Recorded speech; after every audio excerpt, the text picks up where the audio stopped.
Good morning, dear students. Myself, Dr. Tejpal Singh, Assistant Professor in Patliputra University, Patna. I am qualified 6-time NET JRF, CSI NET JRF, and UGC NET JRF, and also GATE 3 times, and gold medalist in MSc. हम आपके लिए chemistry में test series लेकर आए हैं, basic to advance chemistry. उसी series के अंतर्गत जो आज हमारा टॉपिक है द श्रोडिंगर वेव इक्वेशन, यानी श्रोडिंगर का तरंग समीकरण, इसके बारे में डिस्कस करेंगे।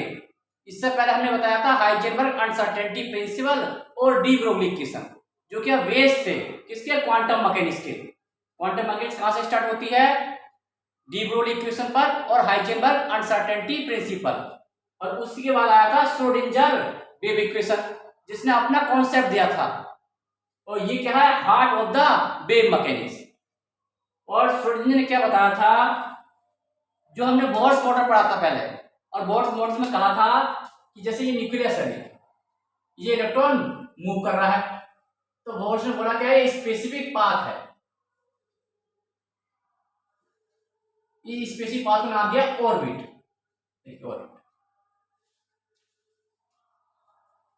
लेकिन ये स्पेसिफिक पाथ होने की जो है, ये इसको डिफाइन नहीं किया जा सकता है, जो बताया था हाइजेनबर्ग ने, यानी किसी एक ही समय में इलेक्ट्रॉन की पोजीशन और वेलोसिटी डिटरमाइन नहीं कर सकते हैं।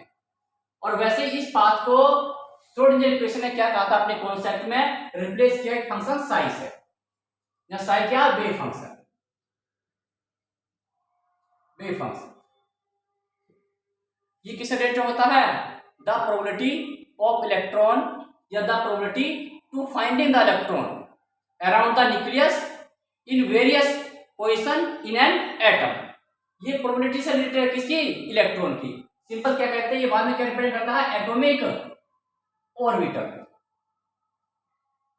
एटम ऑर्बिटल, यानी कि इलेक्ट्रॉन के बारे में इंफॉर्मेशन देता है कि इलेक्ट्रॉन एटम में कहां उसकी डेंसिटी पाया जाती है। और वही आता है इसका साइन स्क्वायर, जो क्या है, प्रोबेबिलिटी डेंसिटी है,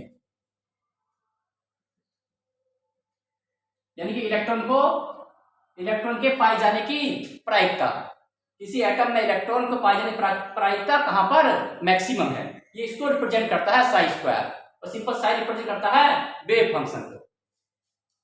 और जितने भी लार्ज बॉडी हैं, जैसे हमारा सन है या अर्थ है, उसकी मोशन को तो क्लासिकल मैकेनिक्स ने इजीली से डिटरमाइन कर दिया था। लेकिन जब बात करते हैं बहुत छोटे पार्टिकल्स की, माइन्यूट पार्टिकल्स की, जैसे इलेक्ट्रॉन है या एटम्स है या फिर मॉलिक्यूल्स है, उस केस की मोशंस को क्लासिकल मैकेनिक्स एक्सप्लेन नहीं कर पाया। तभी दूसरी मैकेनिक्स आई थी, जो थी क्वांटम मैकेनिक्स या वेव मैकेनिक्स। क्योंकि क्लासिकल मैकेनिक्स ने क्या किया, जो ड्यूअल नेचर था मैटर का, उसको इग्नोर कर दिया, ड्यूअल नेचर ऑफ मैटर को उसने क्या किया, इग्नोर कर दिया।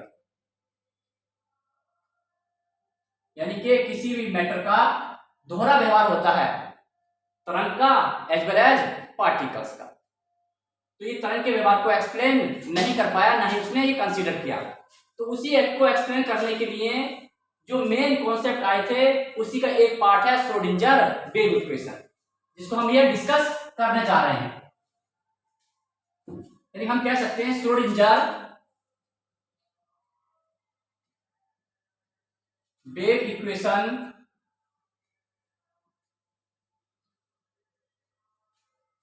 Is the keynote of wave mechanics,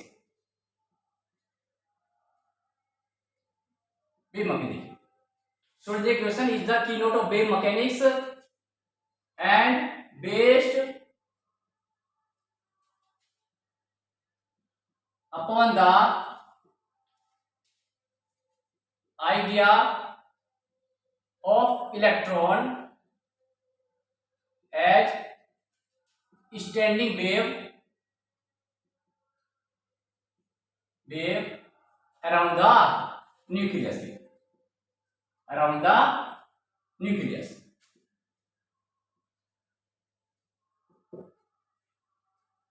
जो स्टूडेंट से क्वेश्चन क्या था, calculation of probability to finding the electron in various position in an atom was main problem before the Schrodinger। तो श्रोडिंजर ने ये एक्सप्लेन किया कि प्रोबेबिलिटी इलेक्ट्रॉन के पाए जाने की प्रायिकता कहां पर मैक्सिमम है। देखिए इसी लेके चलता है कि जो मोशन है इलेक्ट्रॉन की, जो मोशन है एटम में, वो किसकी तरह है, स्टैंडिंग वेव्स की तरह, मतलब अप्रगामी तरंग की तरह दिखा रहे हैं। जैसे एक स्प्रिंग होता है डीवी सिंपल टाइप का वेव, समझिए नॉर्मल केस में है।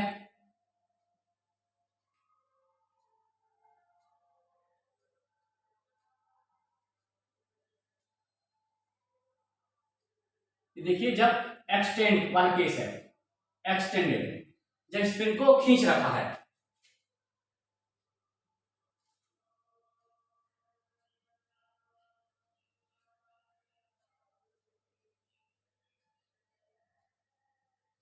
देखिए कौन सी कंडीशन है, कंप्रेस्ड, जब स्प्रिंग को कंप्रेस कर रखा है, इतनी टाइप की कंडीशन होती है स्टैंडिंग वेव्स की, just like as a spring. तो हम इसी की हेल्प से कैलकुलेट करेंगे श्रोडिंगर वेव इक्वेशन को, यानी कह सकते हैं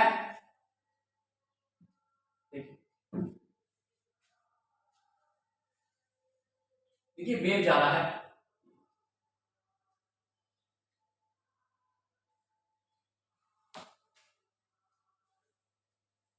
सपोज ये डायरेक्शन एक्स डायरेक्शन में जा रहा है, ये क्या ऊपर ट्रक, नीचे क्या है, ये पॉइंट क्रेस्ट, हम जानते हैं this is the maximum displacement, देखिए from this position is called amplitude, मतलब आयाम, और one trough to one trough distance is called lambda, मतलब वेवलेंथ, या फिर one crest to second crest the distance wavelength lambda. तो कह सकते हैं द इक्वेशन फॉर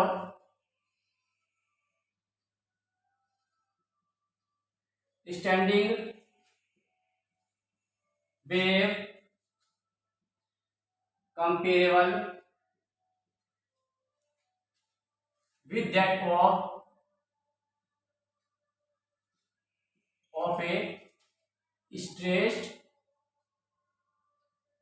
string, यानी तनी हुई डोरी, जैसे तनी हुई डोरी में जो वेव होती है उस टाइप की इक्वेशन को कंसीडर करके चल रहा है। अब इसी की हेल्प से हम निकालने की कोशिश करेंगे श्रोडिंगर वेव इक्वेशन को। जो श्रोडिंगर ने क्या करा था, इसको माना था कि इस टाइप का होता है। तो देखिए इक्वेशन क्या है इसकी, sine equal A sine 2 pi x over lambda, the general equation of a stretch string, जो आपने फिजिक्स में भी देखा होगा। अब हम इसकी हेल्प से श्रोडिंगर इक्वेशन को यहाँ डिटरमाइन करेंगे, जहां साई क्या है, वेव फंक्शन, ये मैथमेटिकल फंक्शन है, मैथमेटिकल फंक्शन जिसको नाम दिया था वेव फंक्शन, वेव फंक्शन, इसको प्रोनाउंसिएशन करते हैं साई से, SIGH सर। ये क्या है, कांस्टेंट है, लैम्डा है वेवलेंथ है, और एक्स क्या है, डायरेक्शन है, कोऑर्डिनेट है जिस डायरेक्शन वेवलेंथ मूव कर रहे हैं। अब हम इसकी हेल्प से श्रोडिंगर वेव इक्वेशन को ड्राइव करेंगे। देखिए इसकी हेल्प से हम डिटरमाइन करेंगे, अब हम ड्राइव करेंगे श्रोडिंगर इक्वेशन को, श्रोडिंगर वेव इक्वेशन। इसको यहां लिख लेते हैं, देखिए Sai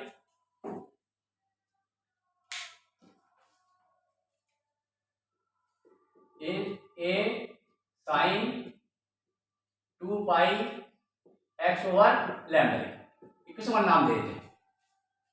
differentiating this equation 2 times, with respect to x लिखिए, differentiating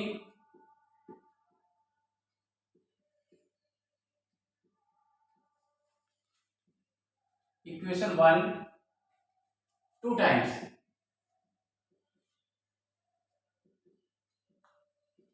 with respect to x करते हैं। देखिए फर्स्ट टाइम करते हैं इसको, d psi over d x, A constant है, ए साइन देख हो जाएगा, आगे इसको हम मान लेते हैं, देखिए simple x, sine x equal cos x, यानी कि A cos 2 pi x over lambda. अब जिसको हमने माना था उसको दोबारा डिफरेंस करेंगे into 2 pi over lambda. Again फिर डिफरेंस करते हैं, डी का square psi over d x square equal A, cos का जाएगा, देखिए कॉन्स्टेंट है, कोस के साथ sine 2 pi x over lambda, cos आता है माइनस में, इंटू 2 पाई ओवर लैम्डा। तो इसको अगेन डिफरेंशिएट कर रहे हैं, एक्स हो जाएगा 1 इंटू 1, और ये कॉन्स्टेंट है आपका ऊपर 2 pi over lambda.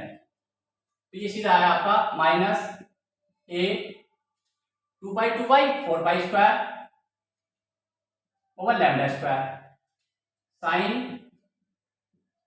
2 pi x over lambda. अगर इसको बाहर निकालें तो minus 4 pi square over lambda square A sine 2 pi x over lambda. This is just similar as sine, तो हम इसको लिख सकते हैं डी का square psi over d x square minus 4 pi square over lambda square into sine. This is represent with function sine. Equation number तो 1, equation number 2 देखिए। अब श्रोडिंगर किस पे बेस्ड था? ड्यू नेचर ऑफ मैटर पर। जो main concept है quantum mechanics का, तो हम इसमें डी ब्रोग्ली इक्वेशन को अप्लाई करेंगे, और डी ब्रोग्ली इक्वेशन को अप्लाई करने के बाद जो फाइनल इक्वेशन निकल कर आएगी that is called Schrodinger wave equation. थोड़ा मैथमेटिक्स है लेकिन देखेंगे आपको इजी से समझ में आ जाएगा। इस ऊपर लिख देता हूं डी का square psi over d x square equal minus 4 pi square over lambda square into sign 2d।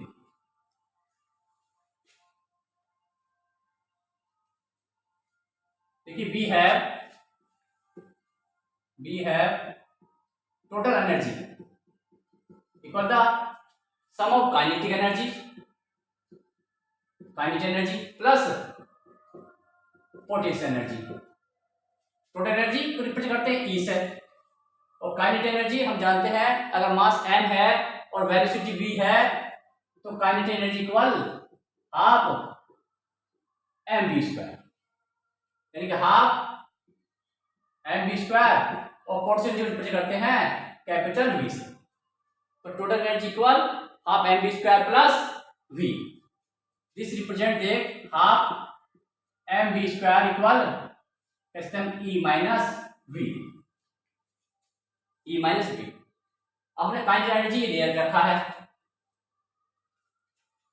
अगर हम इसको मल्टीप्लाई करते हैं m की और m से डिवाइड करते हैं इसको, तो जगह m square over m, multiplying and dividing by m in this equation, half m square v square over m।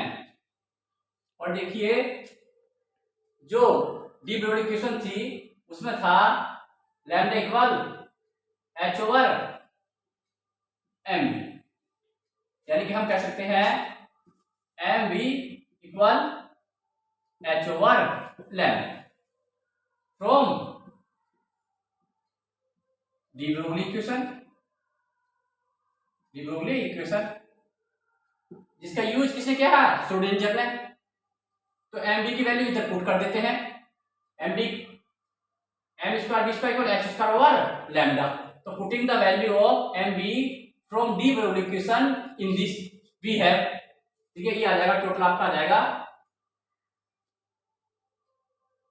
H square over 2m lambda square equal E minus V. जो m square v square है हमने de Broglie equation से जो m d बराबर h over lambda है इसकी value put कर दिया, यानी कि m square v square equal h square over lambda square. तो ये हमने ऐसे लिख दिया 1/2m, देखिए, और ये h square over lambda square equal E minus we.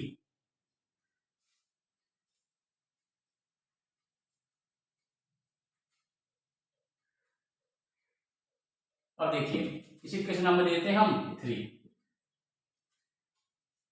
ये लैम्डा है इक्वेशन 2 में, डी का स्क्वायर साई और d x square equal minus 4 pi square over lambda into psi. तो ये क्या है h square over 2m lambda square equal E minus we.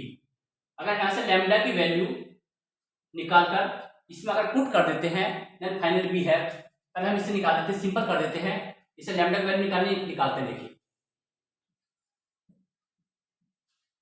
2m lambda square E minus V equal h square. अब simple करते हैं, देखिए 2m lambda square equal h square over E minus V, यानी कि lambda square equal h square over 2m E minus V. Now lambda square value I h square over 2m e minus v. Now putting the value of lambda square in equation 2 and finally v है।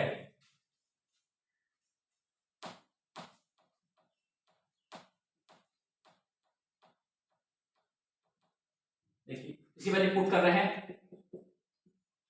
d का square psi over d x square equal minus 4 pi square, ये lambda value h square over 2m E minus V sine. इसको simplify करते हैं तो आ जाएगा d square sine over d x square equal minus, ये ऊपर चला जाएगा, देखिए 8 pi square m over h square और ई माइनस वी, और ये sign.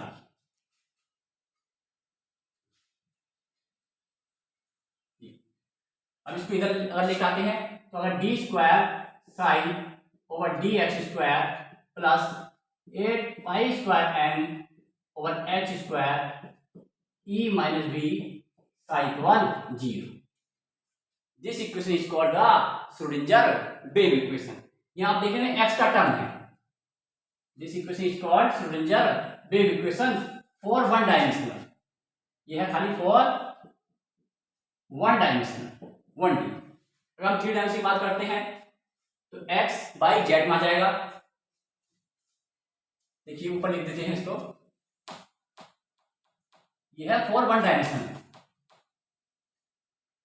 for 3 dimension d square psi over d x square plus d square sine over d y square plus d square sine over d z square plus 8 pi square m over h square E minus B sine equal 0। ये equation है आपकी 3 dimensional में, Schrodinger wave equation in 3 dimensional. इसको हम ऐसे represent कर सकते हैं del square sine plus 8 pi square m over h square E minus B sine equal 0। Del क्या है ना, where del square equal del square over del x square, देखिए प्लस डेल या डी कर सकते हैं, अगर डेल भी नहीं करना चाह रहे तो D square over D by square plus d square over d z square is called Laplacian operator।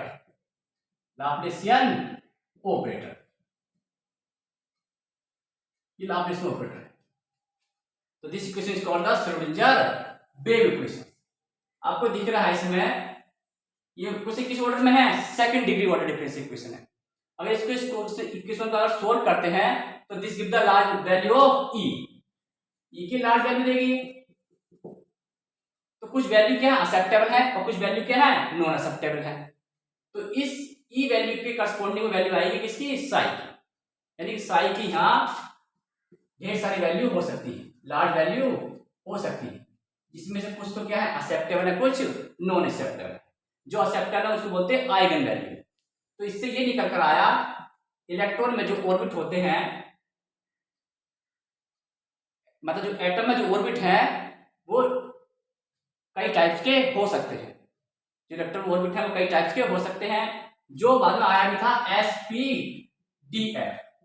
तो श्रीरंजन भगवान यहाँ यही बताने की कोशिश कर रहा है कि an atom consist of a large number of atomic orbitals, और जो एटॉमिक ऑर्बिट को जो बोर ने रिप्रेजेंट किया था उसी की जगह ले ली थी किसने, साई। अब हम आगे के वीडियो में देखेंगे इस साई का क्या सिग्निफिकेशन है और इस साई का क्या रोल है, सभी साई पे बेस्ड है। और इसके बाद देखेंगे हम साई के बारे में और साई स्क्वायर के बारे में। इसको हम अगले वीडियो में देखेंगे क्योंकि फिर वीडियो क्या जाएगा थोड़ा लेंथ हो जाएगा। Thank you.